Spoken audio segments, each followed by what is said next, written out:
Oi, pessoal, eu sou a professora Nailê, professora de História, e como professora de História da Rede de Ensino de Mato Grosso, eu pensei assim numa aula de História que fosse bem inusitada para os meus estudantes.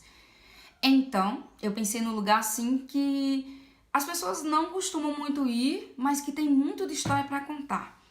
Sabe o local que eu escolhi?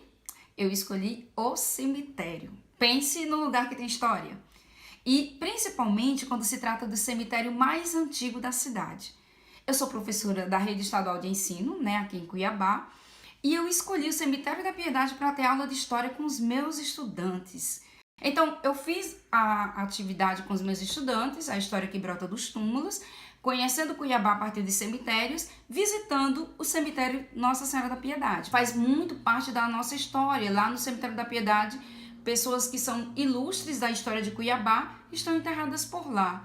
Rubens de Mendonça, Dante Martins de Oliveira, Estevão de Mendonça, Augusto de Lavegé, conhecido como Barão de Melgaço, a Baronesa de Diamantino, entre outras grandes personalidades enterradas naquele cemitério. Para vocês terem uma ideia, tem cerca de 4.000 túmulos, que é mais ou menos assim cerca de 18.000 metros quadrados. E entre as muitas histórias que a gente tem no cemitério, através das entrevistas que a gente faz e dos funcionários que lá estão, nós temos histórias inusitadas também do Cemitério da Piedade, como a história de um senhor que todas as tardes visitava sua esposa no túmulo que ela tinha morrido, e ele levava sempre um banquinho e colocava ali no final da tarde ao lado do túmulo. Só essa história? Não, temos muitas outras. Você já ouviu falar no túmulo de João Caveira? Lá agora só tem uma cruz, mas antes no meio da cruz tinha um crânio. E o crânio ficou lá colocado no meio da cruz, mas ele foi retirado e ninguém sabe onde esse crânio foi parar. Outra história bem inusitada que a gente encontra no Cemitério da Piedade é a Sebastiana, que é uma das mulheres que fazem a limpeza dos túmulos. Ela é responsável por cerca de 35 túmulos lá no Cemitério da Piedade. Ela disse que certa vez uma mulher se aproximou dela enquanto ela fazia a limpeza dos túmulos e apontou um túmulo que ela deveria limpar. E na sequência passou um endereço para que ela pegasse o pagamento do serviço nesse endereço.